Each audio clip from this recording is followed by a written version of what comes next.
So, the other day, I was thinking because I heard, actually heard a song, and I was thinking about it because a lot of people in their battles with Satan, they'll say, "Get behind me, Satan," when they're battling him, so that he will leave them alone. And some rebuke him or whatever, but some people say, "Get behind me, Satan." So, as I was thinking about it, I thought about the verse that's in the Bible, Matthew 4:10. But it was when Jesus was in the wilderness, and Satan was tempting him. Jesus told Satan, he said, "Get thee hence, Satan." And he said that he had to worship God and God alone. So I thought to myself, okay, so which is better? Is it better for us to say, "Get behind me, Satan," or should I start saying, "Get thee hence"? So I done a little research on it, and I always write everything down, so I'm going to read it to you. That's just the way I do. But so in Matthew 4:10, it speaks of Jesus saying to Satan, he said, "Get thee hence, Satan."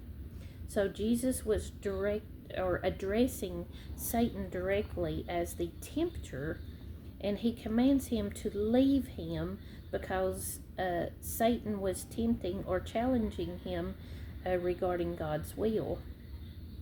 So Satan was trying to divert Jesus from his purpose because he was there to pray 40 days and 40 nights. So the meaning of it's clear that Jesus was rejecting Satan's influence by telling him to depart, to completely go away. So then I found in Matthew 16:23 where Jesus rebukes Peter, and he told Peter, he said, "Get behind me, Satan." And it's because Peter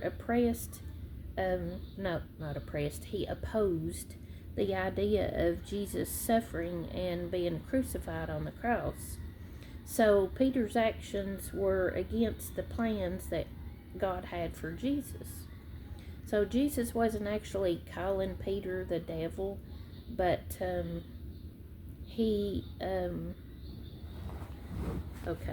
so he was pointing out to Peter that his words, even though Peter had good intentions and he loved Jesus and he didn't want Jesus to die on the cross, he was still telling him that his words were aligned with human thinking, because God says, "My ways are not your ways, and my ways are higher than your ways."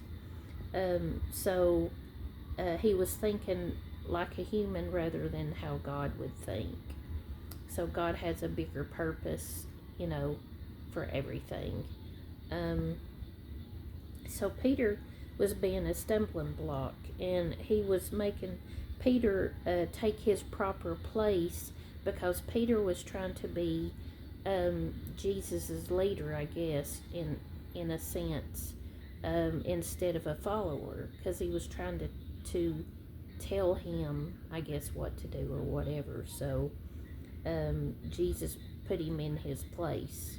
So that's why he said, "Get behind me, Satan."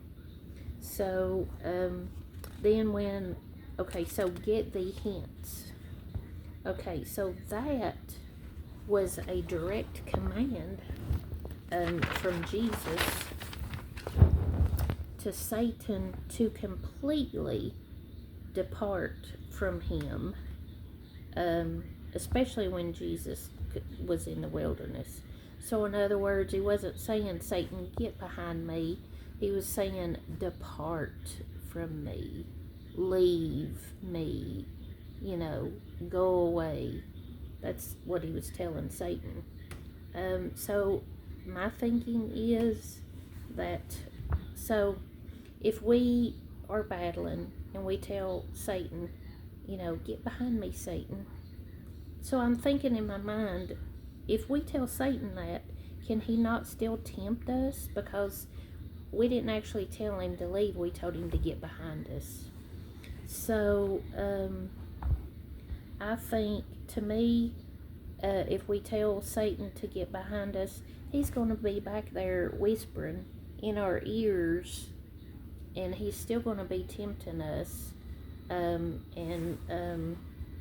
know, he works on our vulnerabilities. He knows what they are, and he goes to work on those. You know, trying to cause us to sin. He knows what he's doing.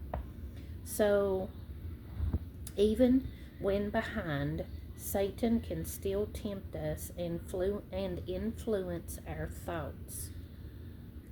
So get behind me means rejecting the way Jesus did Peter.